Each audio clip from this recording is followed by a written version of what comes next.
Level 1. The Dreamer. The ball hits the net. For a second, the world goes quiet. You don't even celebrate. You just stand there, chest heaving, mud on your knees, 11 years old. And something inside you whispers, this is it. This is the thing. On the sideline, your dad is clapping. It's a cold Tuesday evening in November.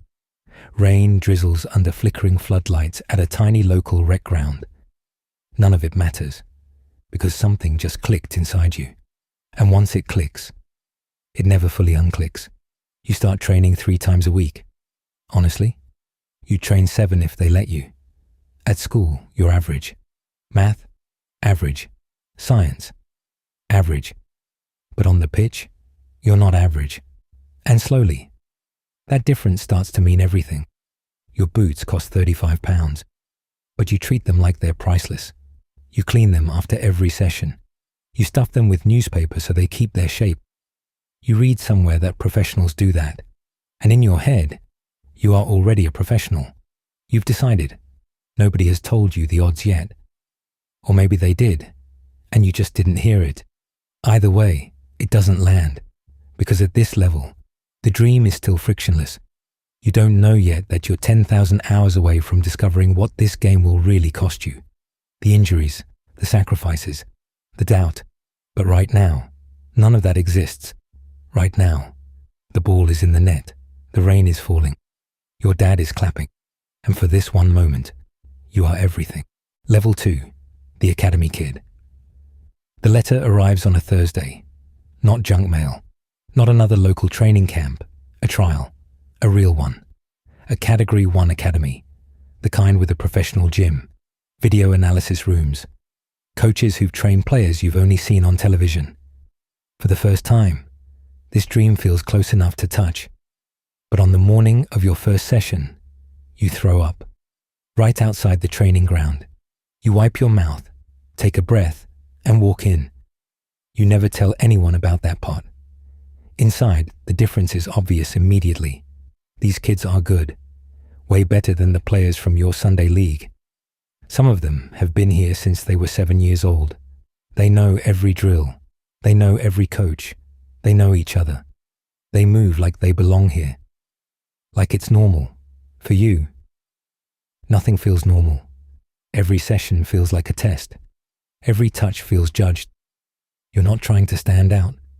You're just trying not to be the one who gets cut. Week 1 passes, then week 2. By week 3, something changes. The nerves settle. The throwing up stops. And slowly, you start performing. Not flashy, not loud, just consistent. The coaches begin noticing the small things.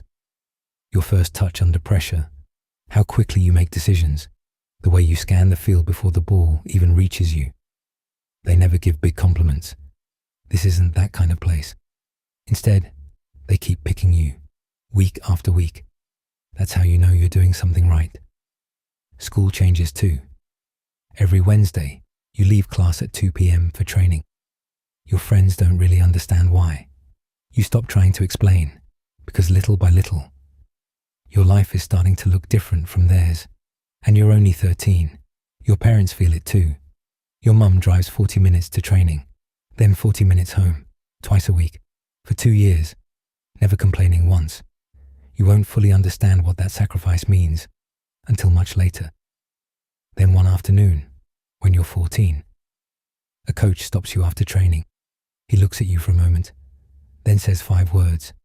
You've got something. Don't waste it. That's it. No speech. No big moment. Just 5 words. But you carry them with you for the next decade. Through injuries, through doubts, through the days when football stops feeling like fun. Whenever things get hard, those 5 words come back. You've got something. Don't waste it. But right now, you still don't know how hard actually gets. Level 3, the scholarship player. You're 16, and now you live in a dormitory. The club gives you everything you need to survive. A weekly allowance, a meal plan, and a small room you share with another scholar. He's from somewhere in the Midlands you'd never even heard of, but somehow he becomes one of your closest friends. In a year, he'll be released. You won't. You'll feel guilty about surviving. And the worst part, he won't make you feel guilty at all, which somehow makes it worse. Because this is the level where football begins to change. It stops being pure joy. And slowly, quietly, it becomes a job. Not fully, not yet. But this is where the shift begins. Your life becomes structured, completely structured. Wake up, breakfast, school, training, recovery, video analysis, dinner, sleep, then repeat. Every single day. The coaches monitor your diet. They track your sleep through an app on your phone. Your recovery, your weight, your performance, your body is no longer entirely your own. You get paid £100 a week. At 16, that feels like a lot. But the truth is, it's barely enough. There are 16 scholars in your year group, and everyone knows the maths. Out of 16, maybe 2, maybe 4 will get a professional contract, possibly fewer. Nobody talks about this out loud, but everyone is calculating in silence. You start to notice things. Who gets the extra sessions with the first team coach? Who gets mentioned in the program notes? Who gets shouted at in front of everyone? And who gets quiet conversations in the corridor? You learn to read every signal, every nod, every look. One afternoon, you score twice in an under-18 league game, and standing at the far touchline is the head of academy, watching. After the match, you see him nod once to his assistant, just once. That nod keeps you going for an entire month. But there's a boy in your group, and he might be more talented than you, probably is. His first touch is ridiculous. His acceleration, something you simply can't coach. But he hates early mornings. He has a girlfriend back home. And sometimes, you can see it in his eyes. He's choosing between two lives, football or something easier. You make your decision, completely. You choose this life, and that's the only thing that truly matters at level 3. Not talent, choice. Level 4, the professional contract. Friday afternoon. The club offices smell like fresh paper and coffee. There's a photographer waiting. Your parents stand behind you. Your mum cries. Your dad doesn't. But his jaw tightens like he might. The contract sits in front of you.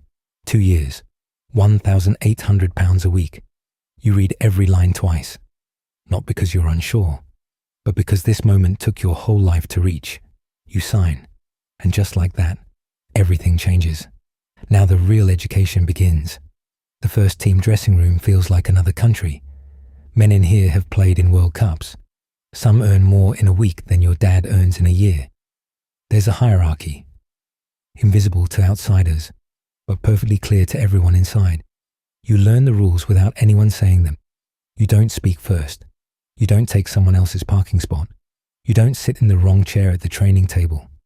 You just watch, listen, and absorb. The veterans test you. A joke about a bad pass in training.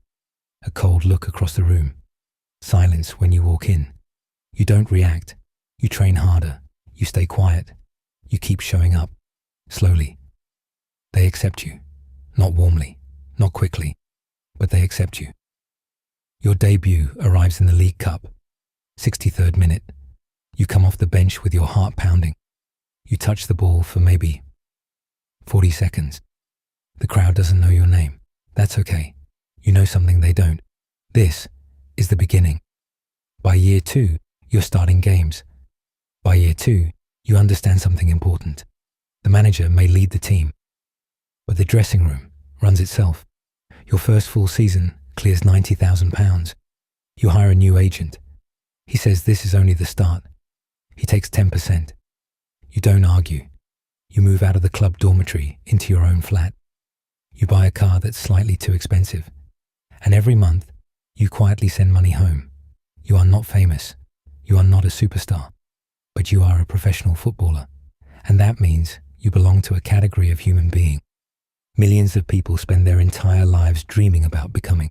Level 5, the established player. 5 years in. Your name appears on the team sheet before it's even announced. The manager trusts you. You're not the star, but you're no longer the kid either. Sometimes, Not every match. You hear it. Your name, rising from the stands. And for a second, something primal moves through you. You've signed a new deal. £22,000 a week. 3-year contract. Somewhere in the small print, a release clause your agent quietly buried. By now you understand things you didn't at level 4. You know which teammates are already talking to other clubs. You know which coaches protect their jobs. By sacrificing yours, you know the chairman talks about loyalty. What he means is money. Then at 23, the injury comes, 4 months out. You return slightly different, not worse, but different. Your body moves with calculation now, a caution that wasn't there before. You hate it, but you can't undo it. Then the call arrives. National team training camp. For a moment, it feels like everything is happening. But when the final tournament squad is announced, your name isn't there. The manager says, "You're part of the conversation." You know what that means. Not yet, maybe, never. Your social media hits 200,000 followers. Brands start calling. A boot deal, a supplement company, a watch brand sending gifts and contracts. Success is getting louder, but life is getting quieter. The relationship from your scholarship years ended 18 months ago. Too much distance, too many flights, too many matches. No one is really to blame, but no one is really innocent either. Now you have more money than you've ever had, and a quieter apartment than you've ever had. One of those things you never talk about publicly. Level 6. The star, you don't travel like normal people anymore. At the airport, you don't stand in line. There's a private section. The club arranged it months ago. By now, it feels normal. At 27, a big club signs you. Not the biggest, but close. Transfer fee, £34 million. Your face sits on the BBC Sport homepage for 2 straight days. Your phone explodes. 600 unread messages. You stop checking after message 40. Your wage now? £80,000 a week. Your agent takes 10% of everything. You don't mind. He helped build this life. But the new club is different. The pressure isn't just around you. It's built into the walls, the stadium, the training ground, even the press room. Every match feels like a verdict. Every match. Most of the time, you handle it. But the night before big games, sleep doesn't come easy. You lie there at 3 a.m., replaying the match in your head, opponent by opponent, position by position. Eventually, your mind quiets. You steal 2 hours of sleep. Then comes a European night. One of those nights. The stadium sounds geological. The ball drops. You hit it first time. Top corner. The crowd explodes. You sprint to the corner flag and scream something you didn't plan to scream. 60,000 people scream it back. For a moment, that's everything. That's why you did all of it. But the match ends. The adrenaline fades. You're back in a quiet hotel room. Room service arrives. You watch the highlight on your phone, on the screen. You look confident, calm, certain.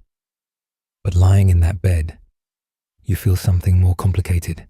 You don't tell anyone. There's no script for saying it. Your brand value is now £4.2 million a year. You have a PR manager, a social media manager, and an assistant who organizes your life.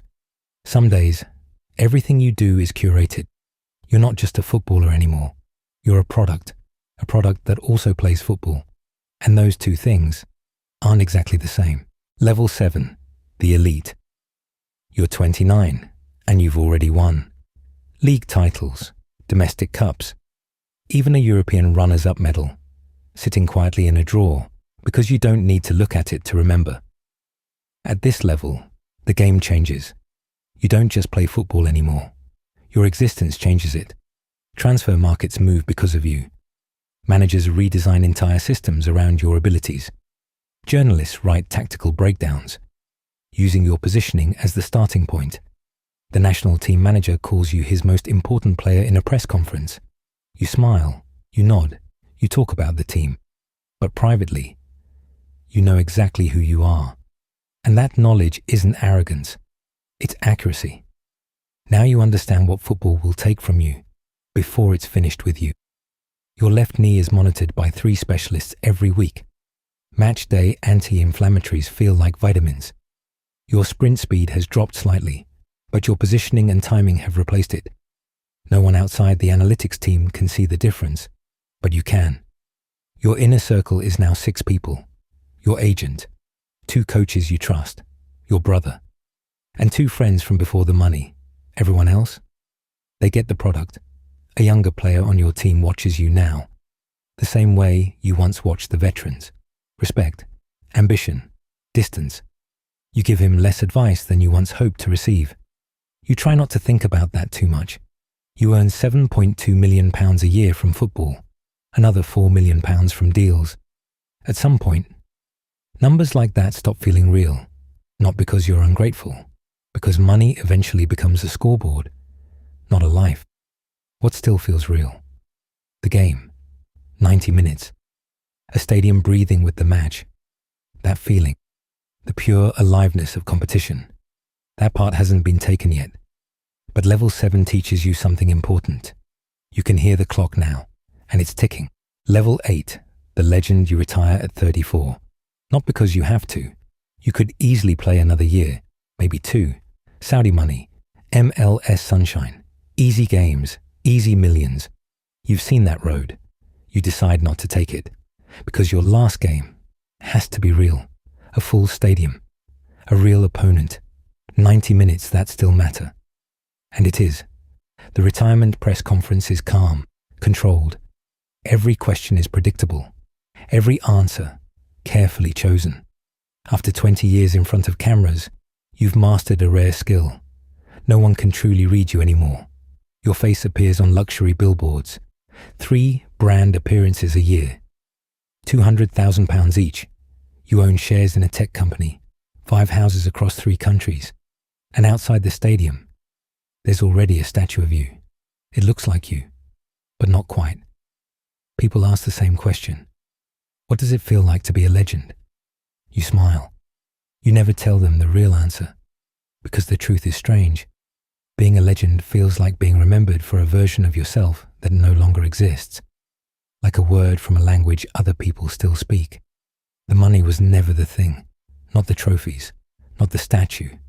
The game was the thing, the feeling of knowing where everyone is without looking, the invisible geometry of the pitch. 90 minutes where everything outside the white lines simply stops existing. But that part is gone. Now you watch matches from a glass box. You see every movement, every pass before it happens. You understand the game perfectly, and somehow, that understanding makes it lonelier. You don't say that at dinner parties. You say you're loving life after football. You say you're grateful. You say you're staying involved in the game. All of that is true, but it isn't the whole truth. The real truth?